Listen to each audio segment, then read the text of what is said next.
of taking the oath, the first bill that we offered Congress before we worked on infrastructure, before the Inflation Reduction Act, before the CHIPS and Science Act, before the bipartisan Safer Communities Act, the first bill, practically within hours of taking the oath, was a bill to fix our immigration system. Yes, ma'am. And happy Sunday, and welcome to The Deal. I'm your host, Ed Clark. It is Sunday, October 20th, 2024. And we're just mere days away from the general election, something that seemed like it was so far away, and now it's upon us. I mean, really upon us, because I've already voted. And I need somebody to talk to about this, and that would be Val Atkinson. Hey, Val. Hello, Ed. So, Val, on Thursday of this week, I went to the lovely Harnett County Commons and went into the building there where they usually have voting, and I did my early voting, like I'm wont to do. Since early voting started, I've been doing it because it just makes sense. I mean, the first Tuesday in November, going down to your county seat to vote or to your polling place doesn't make any sense to me in 2024. Now we're old people, but we aren't old enough to know why people go on the first Tuesday in November. You're the historian, so let's start there. When we have this first Tuesday in November as the day to go voting, what's the backstory on that? And then why have we come to this point where it's so contentious? Because we've tried to expand voting for people.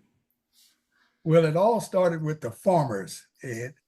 And this is a time before they had planes and catch trains and jumping on subways and or jumping in your Ferrari or whatever to go vote.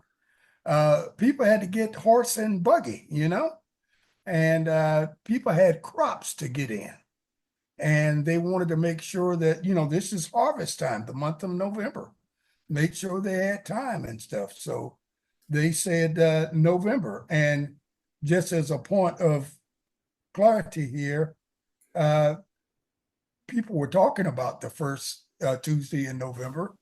And then somebody said, oh, well, what about if the Tuesday is the 1st of November? And they argued about that for a little while. So it came down to the crazy language in the Constitution that says the first Tuesday after the first Monday in November is the day that they will have. That's why days change so much as in terms of the date. There's no constant date that we vote on, like the constant date of the inauguration is always on January 20th.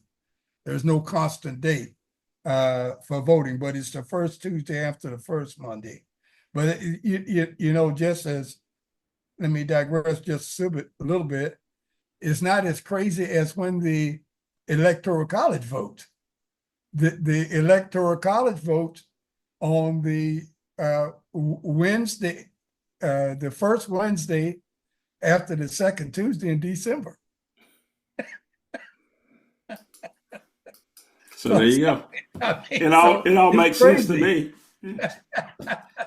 Why should I be concerned at all that we're living under these arcane rules that need to be changed? Right. We could go and talk about that forever. But I thought we would start there, Val, because here's the serious part about this early voting. It in the past has tended to portend how well the Democrats do, at least in the last few election cycles, if they can get people turned out early on. Earlier in the week, Kamala Harris went into the Lion's Den. She went on Fox News. There's a little clip you saw on the way coming in of her talking about what the first policy, they tried to do under the Biden administration, which had to do with immigration. And immigration seems to be a hot button issue here. We've talked about in the last few weeks that Donald Trump accusing Haitians of eating dogs, and rural Colorado being overrun by gangs from, wherever, right? Venezuela. And Val, I've been to both places. I've been to Springfield and Aurora this year. I did not see any dog eating, and and I didn't see any gangs overrunning the city of Aurora. As a matter of fact, Aurora is booming. They're building like crazy in Aurora, and a lot of those immigrants are leading to the building boom. So let's talk about that issue that we saw in the lead in where Kamala was talking about, they've tried to have some sensible immigration policy, but Donald Trump has sabotaged, every time that somebody's wanted to do something on immigration, like he did earlier this year when they had a bill that had bipartisan support. But Donald Trump threatened those people if they didn't stick with him on it and tank the bill that, he was going to make their life difficult. Is there any real serious discussion coming from the Republicans about immigration, or is it just the same old from them? It's just the same old, same old. I read a brief clip this morning in the Washington Post that Trump is saying now that the main contributor to his victory in 16 was the border, and he is confident that it's going to be the main contributor to his victory in 24. It's going to be the border. That's why they talk about it so much and hook everything into it. The economy, crime, drugs, everything has to do with the border because he thinks that that's something that goes across educational lines, racial lines, economic lines, that a lot of people don't like the fact that there's a lot of people coming from South America and Middle America into America that's changing our culture. And he thinks he can hook into that and get people to vote for him. And he's going to get a few votes, but I think he is really misled by the sheer number of people that are stupid enough to vote for the destruction of the country so that Donald Trump can stay out of jail. That's basically what it really boils down What to. it boils down to. And Yeah. The other piece of that, Val, is like I said, when I was in Aurora, but I think we talked about this the last time I was on. I've been in 29 states in the last 6 months. And nearly every state I've been to, there's been a growth in Hispanic population. And a lot of those states I've been into have two things in common. One is they have a large amount of construction going on. And on those construction sites, I see Hispanic men working. Now, whether they're legal, illegal, I don't know. Because I ain't checked nobody's papers. I'm assuming that the people who hired them checked their papers. The other thing that I've seen in every state that I've been to is that, inflation and prices of goods, had ticked up across the board, no matter where you were. But a lot of those things that the prices had gone up on, like at one point, eggs were supposedly in a shortage. And then when they weren't in a shortage, and then it was baby formula, but all the commercials that were on TV, because I've seen a lot of political ads in the last 6 months, all the political ads pretend like it was something that Kamala Harris did specifically to cause those prices to be up. So the two issues that Donald Trump has used, I guess he says to his best effect, are made up. The people who hire Hispanic men on job sites are not you and me, Val, because we don't own construction companies. We're not building houses. And if you were to deport all these men, whether they're legal or illegal, because Donald Trump talks about deporting legal people too, right? Because that's his whole thing about the Haitians. And if he really believes that inflation was the shortage on eggs that led to the egg prices going up is Kamala Harris's problem, well, we could go back and look at all the stuff that fluctuated in prices when he was president, and let's lay blame on him. But we don't do that. So I guess my question out of both of those things is, do you have to directly try to refute either one of those two, or it just is what it is? He's just looking for the low information voter who will believe whatever he says. So if he repeats it enough times, then it just sticks. Yeah, the latter, what you just said is the operant point there. Simply because his strategists have told him, and he has bought into the idea that if you tell something enough, the same story enough, people are going to believe it. His base has bought into certain points of his campaign strategy. He just needs to repeat it. And he knows that people like you and I, we're not going to believe that, and we're not going to vote for him, but he doesn't care about us. He wants to keep those other people coming to the poll. And I think we do him a service when we try to analyze and normalize what he's saying and question the veracity of what he's saying to give it legs, to give it more time in the media and that sort of thing. And some of us are catching on to that, but I think for some of us it's too late. We keep bringing it up, and we keep talking about it to the extent that some of his people say, yeah, it must be right. I heard left-wing media talking about it too. Yeah, that's right, So it must be something going on at the border, or all these other places. But Trump knows that this is the horse he rode in on. He's going to continue telling lies. It's nothing that anybody can do, especially you can't challenge his lies and discover the truth and convince people that he's been lying. That's Yeah. a rocky road to go down. Yeah, that's not something we're going to be able to do. I want to remind you, you're listening to The Deal. I'm Ed Clark. That's Val Atkinson. You may also be watching it if you're catching it on YouTube or Facebook or on our website, also on Spotify. So make sure you subscribe, and that way you never miss an episode. We were gone again, Val, for a couple of weeks, and it's my fault. I've been on the road.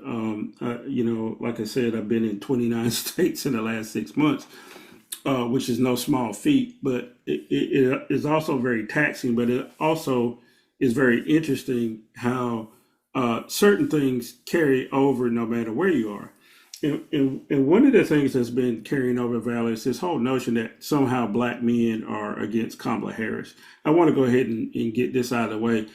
Yesterday in Pennsylvania, Donald Trump was talking about Arnold Palmer's penis size, but he was also talking about black male voters because he had Antonio Brown, former Pittsburgh Steeler, come up on stage with him. Let's take a look at that clip and then we'll talk about it.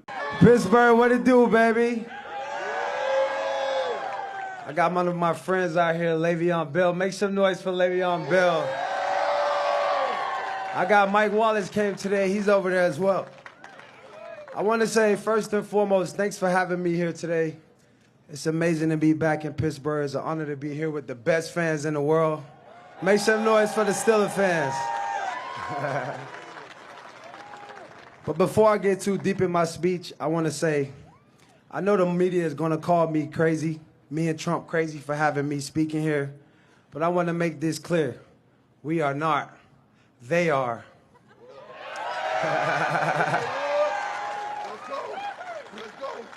You know Kamala Harris and Tim Walz, do you really know they want to put tampons in the boys' bathroom? Is that crazy? That's really insane. So, Val, Donald Trump has been able to find Negroes, and I do mean Negroes, and not necessarily the most savory Negroes, because Antonio Brown has some issues. And a lot of the rappers and other people that he's brought on stage that say they support Trump, that are black, have had some questionable past, but that's okay. Here's the real question, though. One, does it matter? Like they're trying to make it out to be. And two, is there anything we can do about it? So let's start with, does it even matter that you have Antonio Brown or Lawrence Taylor, two very unsavory brothers, I might add, standing next to you? What does that say about what Trump is trying to say about black men? Well, again, this is something that we have to divorce ourselves from in terms of being truth and being something that we ought to be overly concerned about. Uh, you know, prior to the show coming on, you shared with me some statistics about the number of Black men in California and New York and Florida and Texas and places like that. And we know that 55% of all Black people live in the South. So the only real swing state that's really affected by all of this Black male thing that he's trying to talk about is Georgia. And so we don't want to lose Georgia, but we know that's a reality. But I don't think that the numbers bear out any overly in the place that we need to be overly concerned about. Because when it's all said and done, the overwhelming vast majority of African Americans in this country are going to vote for Kamala Harris. It's just no question about that. He cannot get enough Black male voters to pull the swing in states that he needs to swing in order to win the election. So, I tell my Black brethren, do what you have to do. Try to be as smart as you can. And once we win, once the Democrats win, we'll welcome you back into the world of sanity with both arms open and try to make you understand once again what's going on. But I don't think there's anything to really get concerned about.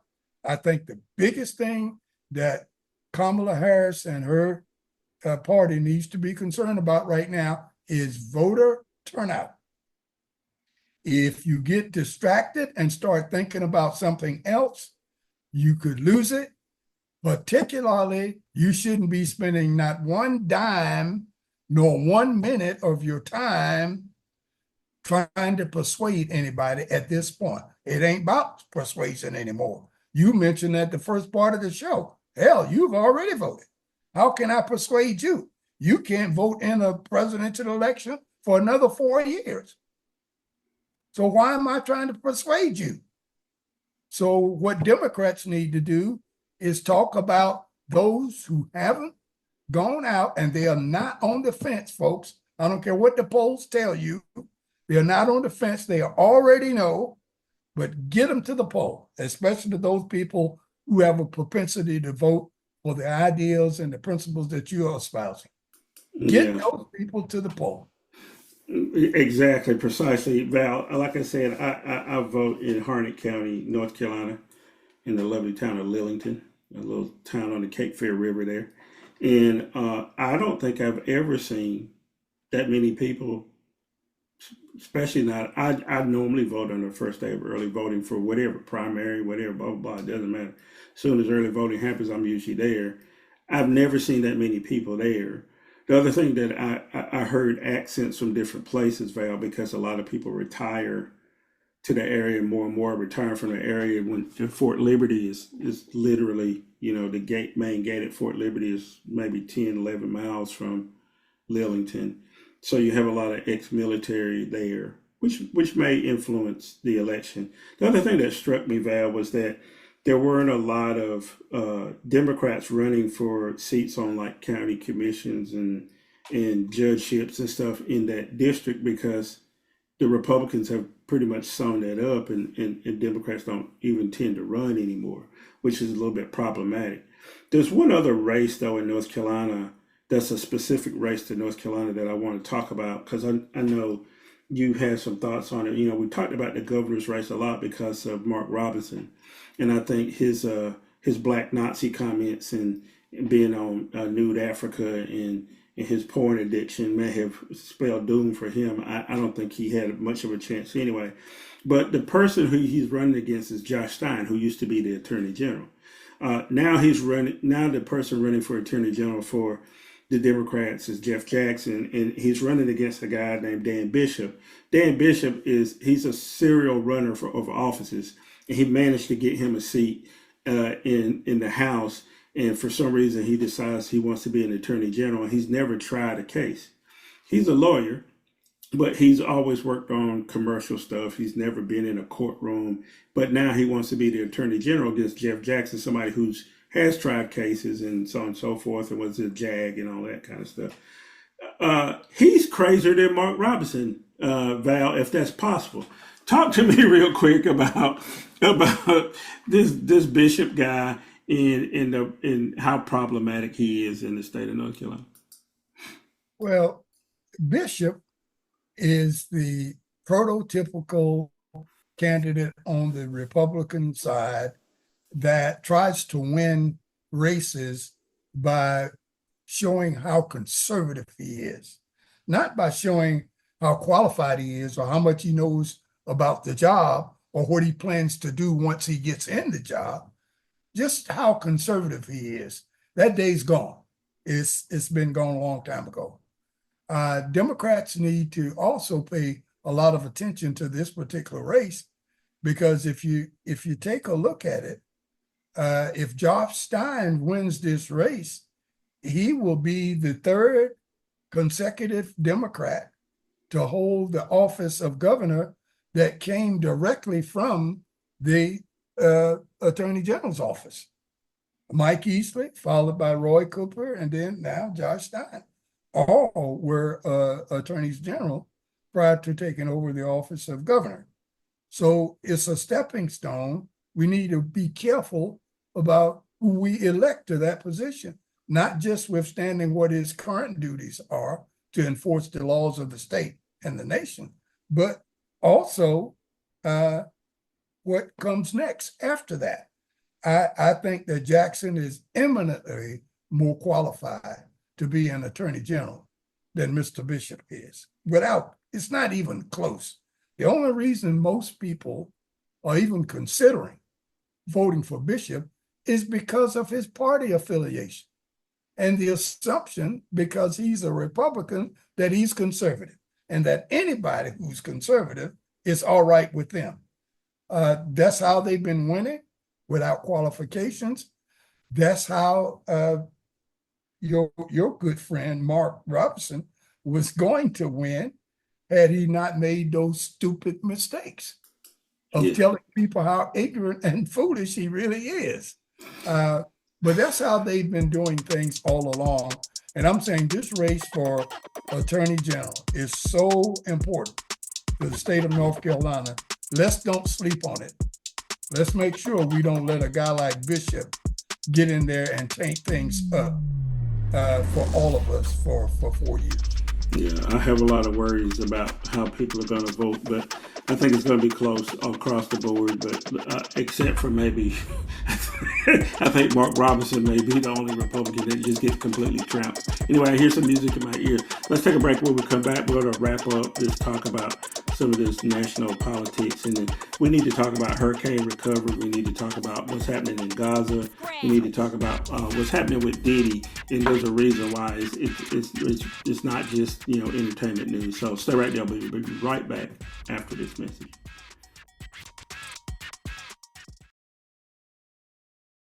Taught me to embody the spirit of Pittsburgh, a blue collar, hard working with people that are resilient and face challenges head on. Donald Trump, more dangerous, more erratic than ever before. Echoing fascists. The worst people are the enemies from within. The enemy from within are more dangerous than Russia. We have some very bad people. It should be very easily handled by the military. I do remember the day that he suggested that we shoot people on the streets. A second term would be worse. There will be no one to stop his worst instincts. Unchecked power, no guardrails. If we elect Trump again, we're in terrible danger. Came at Kamala Harris with every attack in the Trump playbook, including one moment where he got caught using an edited soundbite of Trump. If you listen to Donald Trump, if you watch any of his rallies, he's the one who tends to demean and belittle and diminish the American people. He's the one who talks about an enemy within, an enemy within, talking about the American people, suggesting he would turn the American military on the American people. We asked that question to the former president today. Harris Faulkner had a town hall, and this is how he responded. I heard about that. They were saying I was like threatening. I'm not threatening anybody. They're the ones doing the threatening. They do phony investigations. I've been investigated more than Alphonse Capone. He was the greatest gangster.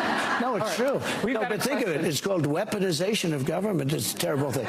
So, Brett, I'm sorry, and with all due respect, that clip was not what he has been saying about the enemy within that he has repeated when he's speaking about the American people. That's not what you just showed. he was asked about that specific... No, that's not what you just showed. In all fairness and respect to you. That was the question that we asked him. You didn't show that. And welcome back to our second segment of The Deal. I'm your host, Ed Clark. That's Val Atkinson. It's Sunday, October 20th. I hope the weather's nice where you are. It's really nice in North Carolina today. It was in the low 70s, high 60s yesterday. First weekend of the state fair.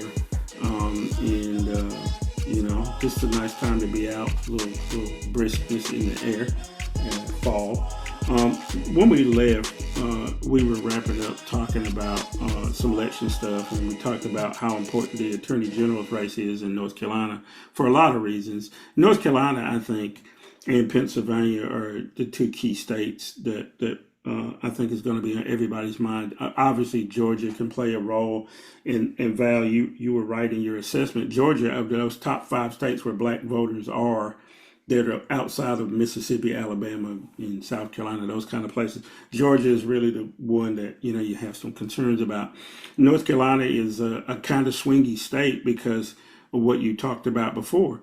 North Carolina's had a Democratic Attorney General and governor, but have managed to have House majorities and Senate majorities, super majorities, by the way, in the House and Senate, in the legislature, and every council of state position, and damn near every Supreme Court position, and damn near every appeals court position at being Republican, but still have a Democratic governor and Democratic governor and Attorney General.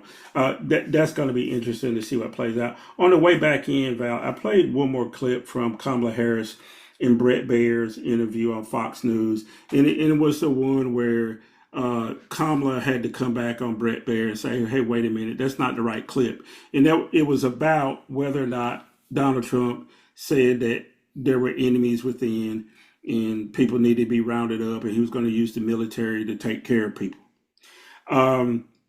You and I have lived long enough to live during the time when people were getting assassinated on the regular, when National Guard was shooting people on college campuses, when there were large spread riots across the country, whatever. And this is maybe partly a rhetorical question, Val, but to me, things are bad right now, but they're not as bad as any of those things that I just mentioned, that I laid on the table, right? Watts is not on fire, all that kind of stuff.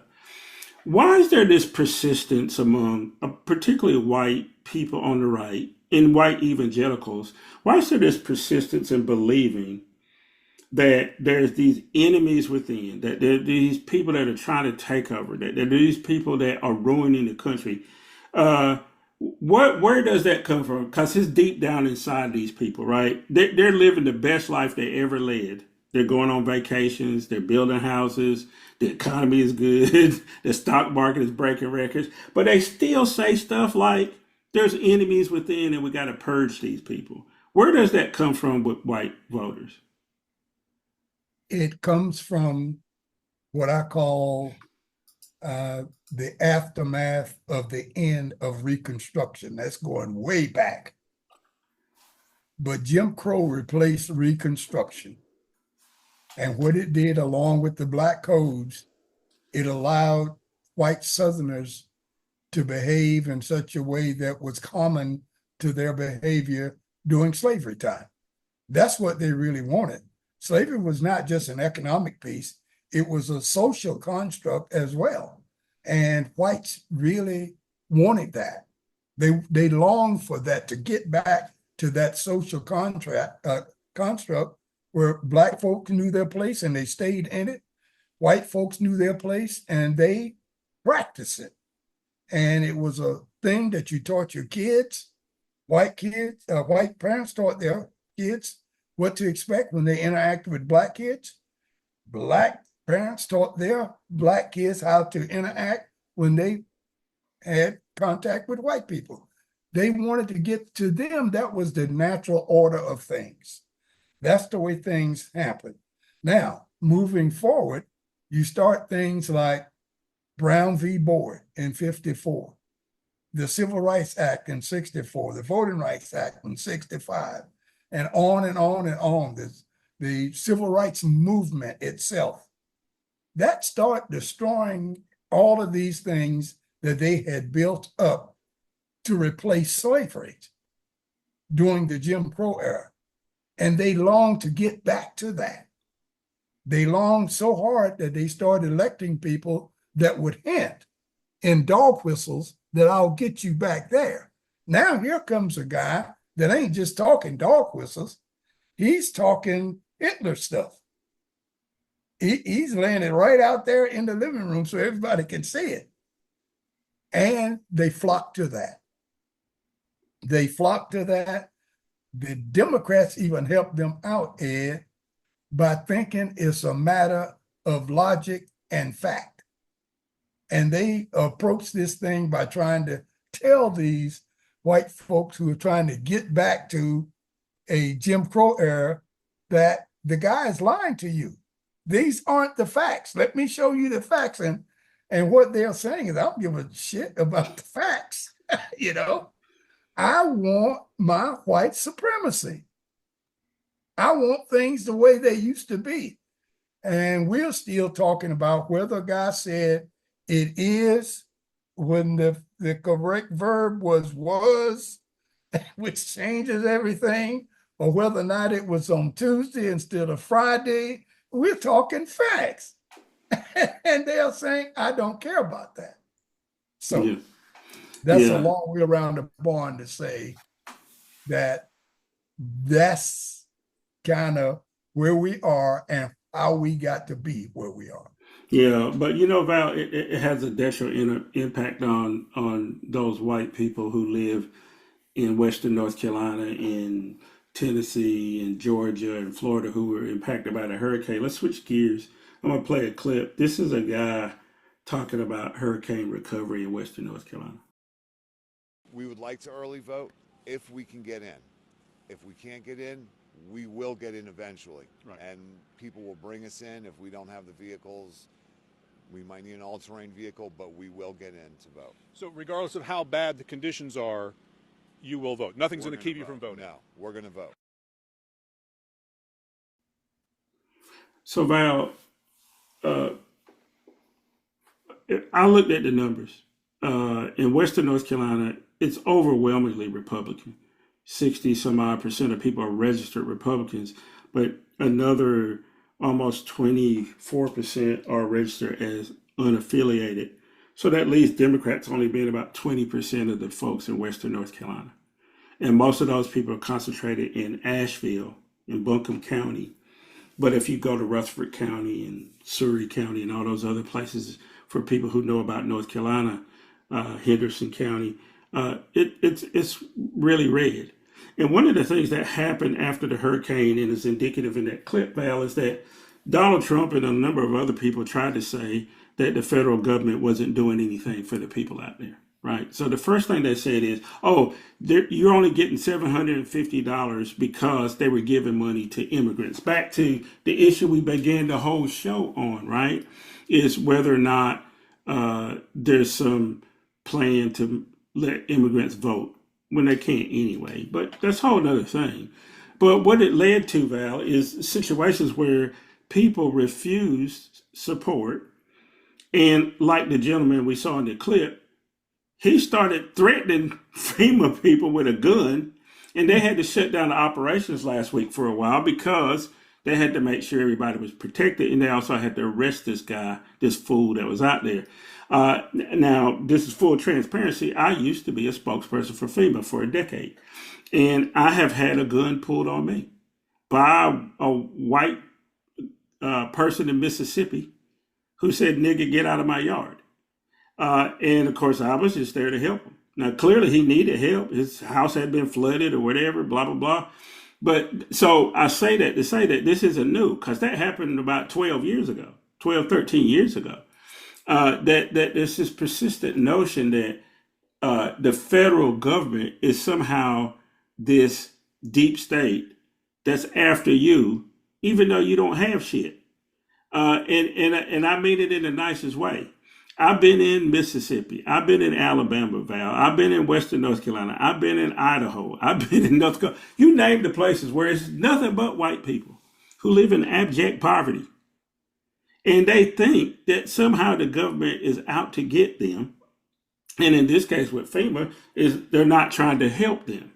And one of the lies that they were telling, Val, is that FEMA was confiscating supplies and giving them to immigrants, or that you could only get $750, when in reality, the truth is that everybody in the disaster area, when a disaster is declared, is eligible for that first $750, right? Because it's for an emergency.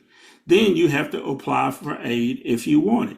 Nobody's forcing you to apply for anything, but if you don't apply for it, then you're setting yourself up to fail. So I say all of that to say, Val, is I have mixed emotions about these people in Western North Carolina. They are foolish, one.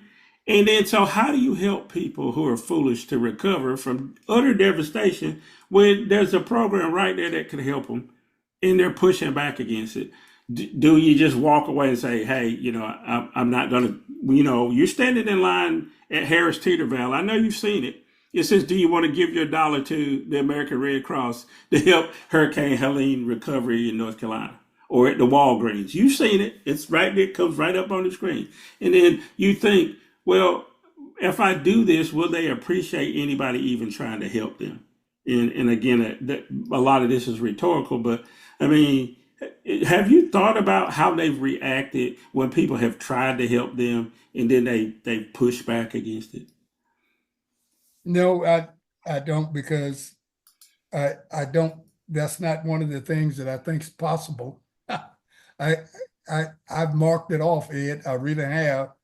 I don't think that there is a word, a phrase, a group of words, a book, or anything that you can come up with to break these people's notion about what's going on with that. Because if there's a lot of smart people out there, a lot smarter than I or you or whoever, that's been at this for a long time. And I think the approach ought to be, what can we do in spite of people wallowing in their ignorance and misunderstanding about the truth? What can we do that's right and righteous in spite of that? Because one thing for sure, the method of bringing them around to one day say, oh, I see, I understand now, that ain't going to happen. And that is the message that you need to tell to the storyteller that keeps on trying to get these people to see the truth. Because it ain't going to happen. But too many of us still spend all of our time trying, and I give them kudos for that, trying to get these people to see the truth and to see that you've been living a lie or living under a lie for all this time. But I don't have the faith that it's going to happen. Yeah, I don't either, Val. And but this is the truth. My company, the one I run on a daily basis, we have committed to doing some disaster recovery work out in Western North Carolina. We'll be putting some satellite dishes out so that people can have communications. There's a couple areas up in Rutherford County. There was an area of free African Americans in North Carolina that worked making furniture and all kinds of stuff in Western North Carolina back in the day. That community is still thriving there. And I reached out to some people I know that live in that area, Val, and next weekend we'll be taking a satellite dish up so that they can have communication. they're going to set up an area where people can come and get supplies. And then if volunteers are in the area and they want to stay, they're going to provide some housing for that. So we're going to help support that effort. So despite, like you said, their ignorance and their unwillingness to whatever, when you do the right thing, it actually comes through, right? So what we're going to do is do the right thing. And then so next weekend, Val will be on vacation, but we'll be up in Western North Carolina, and we'll do a program from Western North Carolina about what we're doing up there for that effort to try to help them out. You know what? This is a good time to take a break, Val. I hear some music in my ear. Let's take a break, and when we come back, I want to talk about Gaza. Because I have a personal story about somebody that told me that they've decided not to vote because of what's going on in Gaza. And these are two professional people. One's a physician and one of them a pretty world-renowned musician who decided not to vote for Kamala Harris because they're afraid that it's just a continuation of the policy that's going on right now. So stay right there. We'll be right back after this message.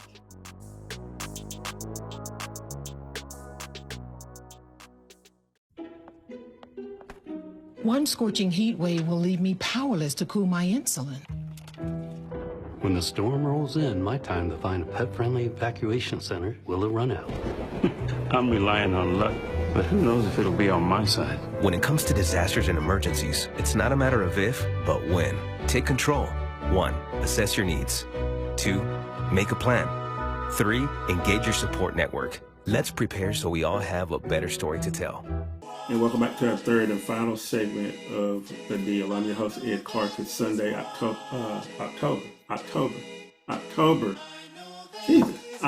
20th, 2024.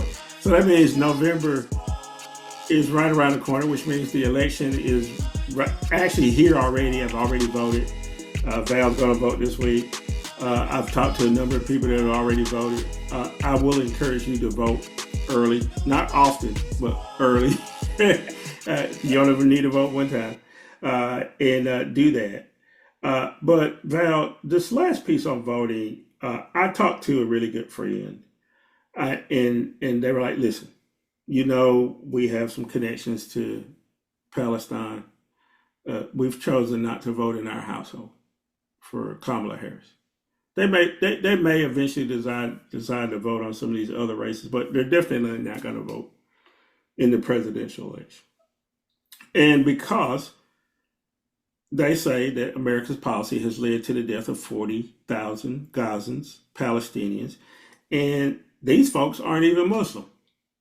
That's the thing I think people forget about Gaza and Palestine, that everybody's not Muslim, and everybody's not the same kind of Muslim, right? Because if you go and you shoot rockets into the north, into Iran, you're dealing with Shia Muslims. And then if you shoot rockets going the other way that America has done into Yemen, and there's Houthis. And then you shoot some missiles the other way, and then you're hitting Sunnis, right? And then there's a plenty of Christians in Palestine, because guess where Bethlehem is, Val? It's in Palestine. Right? So all the Bible stories, all the Talmud stories, all the Quran stories are all in the same place. And they all deal with the same people. And so having a two-state solution really isn't a two-state solution. It really is, how do you get these three religions that all claim to have the same root to get along well enough so they don't kill each other? And at least in this case, don't kill 40,000 people in retaliation for what happened on October 7th. Now, I'll state it plain. The October 7th took too many civilians. If you're going to fight a war and don't just kill civilians. However, Israel doesn't see it that way either. In my opinion, they have killed plenty of non-combatant civilians, children, women, elderly, way more than anything that happened on October 7th. It doesn't excuse October 7th, but it doesn't replace it. So Val, here's a long way around to this. you and I have been consistent. I know over the last 30 some odd years that I've known you that we don't agree with how the United States policy treats people in Palestine. There's no question about it. Benjamin Netanyahu has been around entirely too long, and his idea, I think, is to take over Gaza and just to extend Israeli settlements into the area and push those people into Egypt or into Lebanon or wherever and just get rid of them. I think he has a cleansing policy. Am I wrong about it? No, absolutely not, Ed. You are 100% right on this one. You are 100% right. That's what's going on. And your friend that decided not to vote in the presidential election is doing so simply because probably, and I haven't met him, probably because they know that Israel couldn't do anything in Lebanon or in Palestine or in Iran or any place else without the help of the United States of America. We are where they're getting all of their munitions, and we won't stop. On the one hand, we are telling them to try to have a ceasefire, and then on the other hand, we're giving them weapons to keep up the firing. You know, please stop. Here's some more weaponry, but please don't shoot. Here's some more weaponry, you know? And what a lot of Palestinians, especially those who've lost family, loved ones, and the like, are saying, you have a way of stopping this, but you won't do it. You are complicit in this whole thing, complicit beyond May of 1948. And a lot of Palestinians see that that's when this whole thing started, not October the 7th of 2023, but May 14th of 1948 is when it started, when the UK that claimed that they own or ruled over Palestine because they had whipped or beat the Germans in World War II, that claimed that they owned Palestine because they had the weaponry. The British now says we own this, and we are going to fix the solution that Adolf Hitler started with. Those people have suffered, and we offered to put them in Kenya, and they said, no, we don't want to be in Kenya. We want to be in our homeland, which is in Palestine. That's where we belong. So the British and the Americans come over and say, Palestinians, you must go. We are giving this land to Israel, effective May 14th of 1948. And the Palestinians said, hey, you can't take my land. And they said, I'm sorry, but you got to go. Find yourself someplace else to be. So they give the Palestinian land to Israelis. And now people who are Palestinians that think that they are tired of this and they want their land back, they are now called terrorists. You are a terrorist for fighting against Israel. And Israel has a right to defend itself against you. You know, it's like somebody coming in my house, taking over one of my bedrooms, and then declaring that they have the right to self-defense. You know, I have the right to get you out of my house too, don't I? You know, but anyway, that's another story. But people don't talk about that one. You won't find not one news media that talks about the Palestinian-Israeli issue starting on May 14, 1948 and before. They will not discuss it. And for some reason, that's a problem. One other thing while you got this open, Ed, I want to say to take a couple of seconds is be careful about another issue on the horizon in the Middle East. And that is the Middle Eastern policy that the Israelis have of getting Egypt, Saudi Arabia, Jordan, and a couple of other Kuwait countries in a alliance to guarantee Israel's peace and security. In other words, now these people who fought against you in the 6-Day War are going to be fighting against everybody else to make sure you're safe. And at the same time, Israel is going to determine if there is a two-state solution. This is the second half of that. That Israel should have veto power over how it is constructed, who the leaders are, what kind of government they have. That's not a two-state solution. That's one state solution telling the other half how it will live.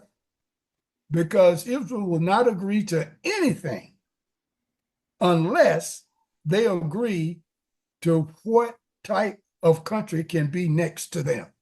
They have veto power over that. That's why you'll never have peace there the way it is now. Well, in the countries you rattle off were all Sunni countries, and they're in a schism that goes for 1,000 years now over do Shia or Shia actually Muslims, right? The folks in Riyadh in Saudi Arabia don't even believe that Iranians are Muslims. They're fake because they believe in Shiism. And we're so stupid in the West to not be sensitive to some of those arguments. Saudi Arabia would be perfectly okay with Iran collapsing. And they were okay with Iraq collapsing. Why do you think Iraq invaded Kuwait? Right? And then they didn't get any support from the rest of the Middle East because the only place they could get support would be from Syria, who were Baathists, and Iraqis, who were secular Muslims or tended to be Shia and also had some Christians in the government. Americans are so silly and don't understand that Israel has figured out a way to play them against each other.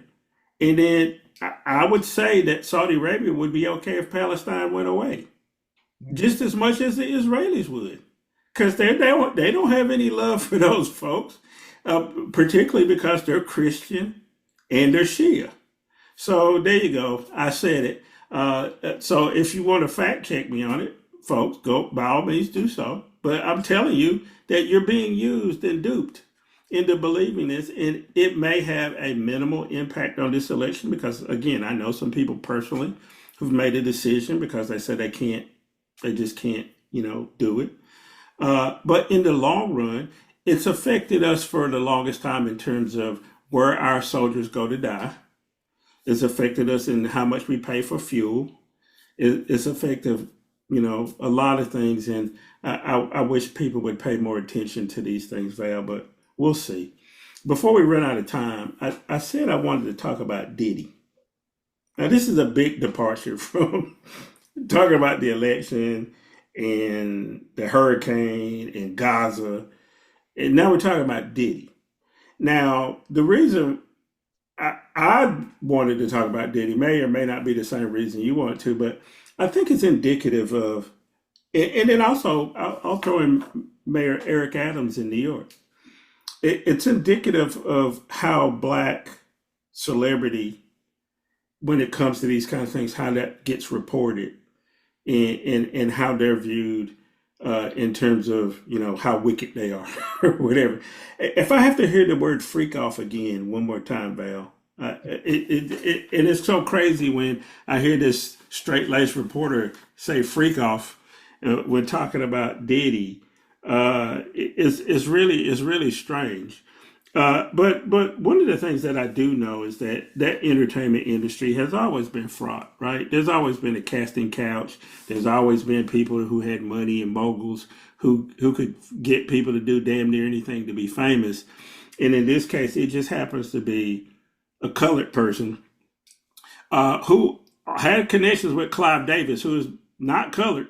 He the real mogul, the real guy with all the money and the influence was Clive Davis. And he was the kingmaker and made Diddy a king. And then Diddy made other people, rich and famous. But have you paid any attention to this Diddy story? And what do you make of it? I'll tell you, I've been paying attention to it simply because there are so many of Black folks, our people, who have paid attention to it, have devoted their entire lives to it. And, for a long time, I've been saying that I've always been a music guy. I grew up on blues, and my granddaddy used to listen to country western music. And then there was stuff called soul and R&B, and we go back to all of the levels of jazz and right on into the hip hop age and that sort of thing.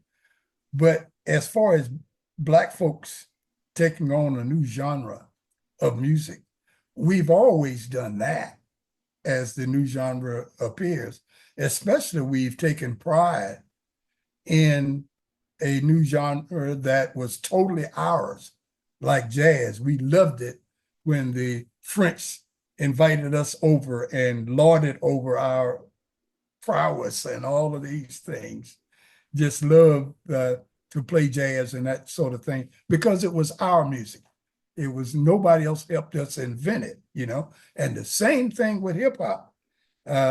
Black kids all over were just screaming and yelling and taking great pride in the fact that Russians and Chinese and Africans and everybody all over the world was trying to get into the hip hop fame and that sort of thing. And we did it in such a way that some of us got wrapped up into the whole hip hop genre to the extent that we thought there was nothing else on the planet worth pursuing. And that we were going to be involved in hip hop if it took the worst of us, and we dressed like it and we talked like it and we did everything, to the extent that if we did not become successful in the hip hop rap generation, there was no fallback. There was nothing else that we could do, and it ended up not so good for a lot of other people. And I compared that with people in my era that we grew up on, the Temptations and people like that. But when the concert was over, we left that there. We went back to school or went back to work or did whatever we had to do. We heard the music come over on the radio and we sang to it and clapped and danced to it. But when it was over, we went back. We didn't devote our entire life. I never said at any time with a straight face that I wanted to be a Temptation because I knew I couldn't sing, but I enjoyed their music.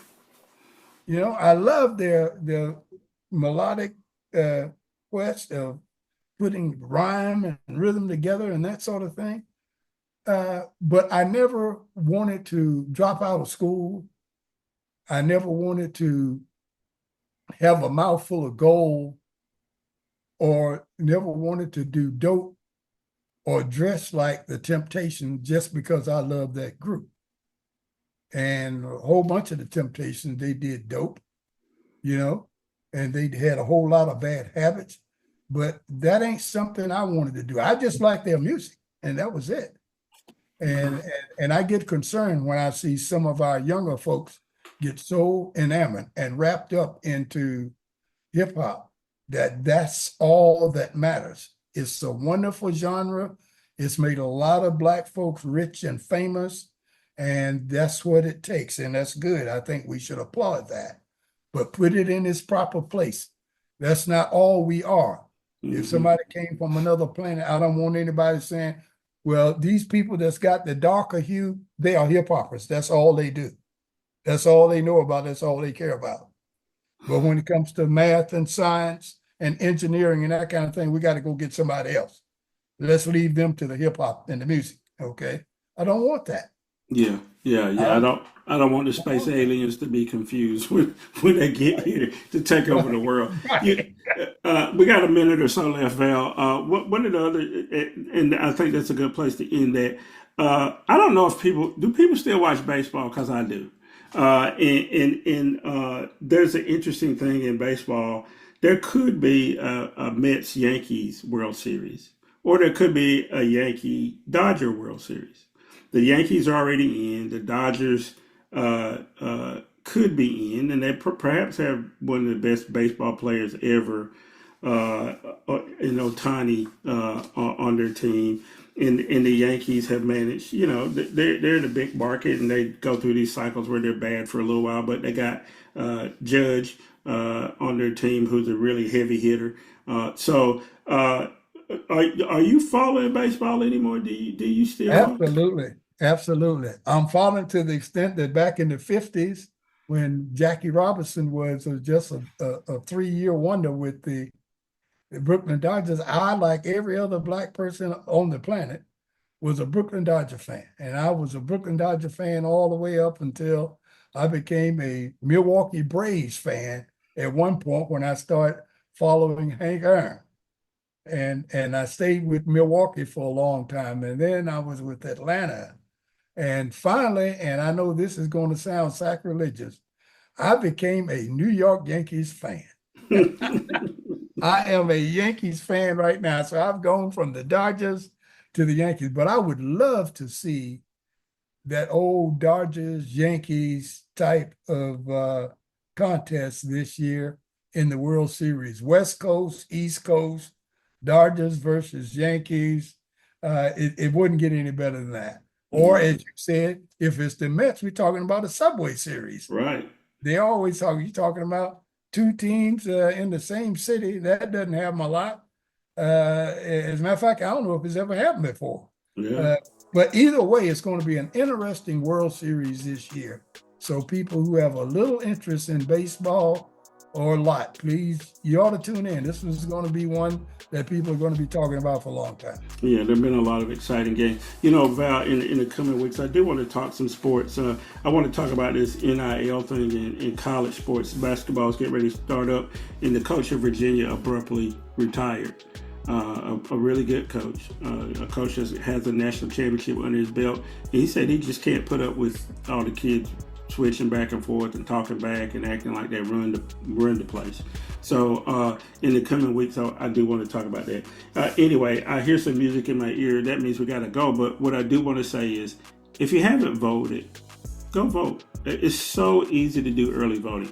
In the state of North Carolina, if you happen to be here, if you're not registered, you're not sure, go to the Board of Elections website, check your status. But if you get there and you need to register, guess what? If you go during early voting period, you can do same day registration and voting.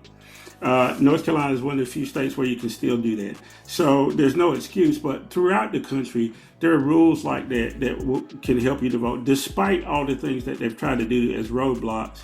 You know, making you have to have a photo ID, all that kind of stuff. Anyway, we're going to get out of here. Next week, we'll be out in Western North Carolina. Val will probably be on the beach somewhere drinking, Mai Tais or something. And then we'll see you then. So have a good week. And listen, go out and do something good for somebody today. That's all we ever ask you to do. And we'll see you next time. Bye.